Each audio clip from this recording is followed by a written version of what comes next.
In den 1850er Jahren war Rochester in New York eine relativ neue Stadt mit vielen neuen Branchen und Menschen, die dorthin zogen.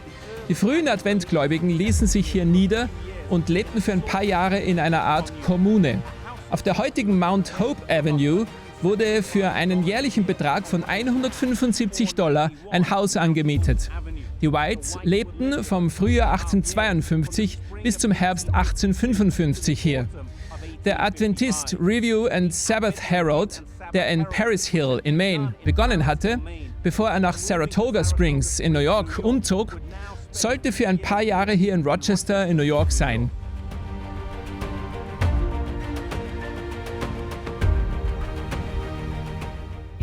Hier in Rochester in New York kauften die Adventisten ihre erste Druckmaschine, eine Original-Washingtoner Handpresse. Zum allerersten Mal wurde der Review and Herald auf einer adventistischen Druckpresse gedruckt, die von sabbathaltenden adventistischen Arbeitern betrieben wurde. Die Arbeit ging hier bis zum 30. Oktober 1855 weiter, bevor sie nach Battle Creek in Michigan übersiedelte. Die Jahre hier in Rochester waren geprägt von Opfer und Hingabe.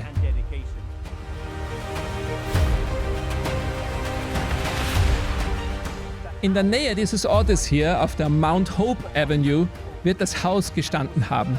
Es war mit 2 alten Bettgestellen für 25 Cent ausgestattet, mit 6 Stühlen für $1 und mit 4 weiteren Stühlen ohne Sitzauflage für 62 Cent. Da sie sich keine Kartoffeln leisten konnten, aßen sie stattdessen Rüben. Butter war teuer, also verwendeten sie Fruchtsoße.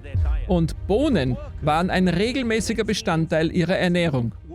Die Arbeiter, vor allem jene im Teenageralter und in den 20ern, arbeiteten nur für Kost, Logis und ihre Kleidung. Und es waren etwa 12, die gemeinsam mit der Druckmaschine im Haus der Whites wohnten. Voller Freude arbeiteten sie bis spät in den Abend hinein, oft bis Mitternacht und manchmal sogar die ganze Nacht daran, die Botschaft durch Veröffentlichungen weiterzugeben.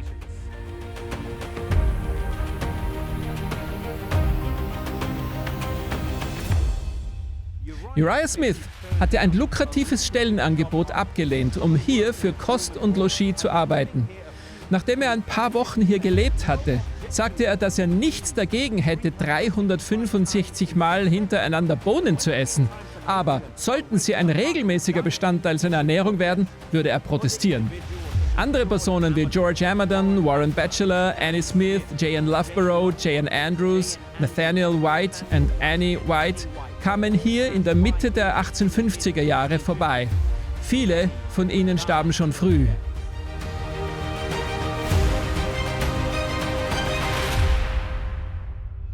Hier wirkten treue Mitarbeiter ohne alle Werkzeuge, die ihnen die Arbeit erleichtert hätten. Als die ersten Bücher gedruckt wurden, benutzten sie die Ahle eines Schuhmachers, um den Rücken zu perforieren. Danach nähten die Schwestern die Bücher mit Nadel und Faden zusammen. Und dann verwendete man eine gerade Schneide und ein Taschenmesser, um die Zierleisten und Kanten zu schneiden. Da es keine Falzmaschine gab, musste auch diese Arbeit von Hand gemacht werden. Anschließend wurden die Deckel aufgeklebt, bevor die Bücher eingepackt und verschickt wurden.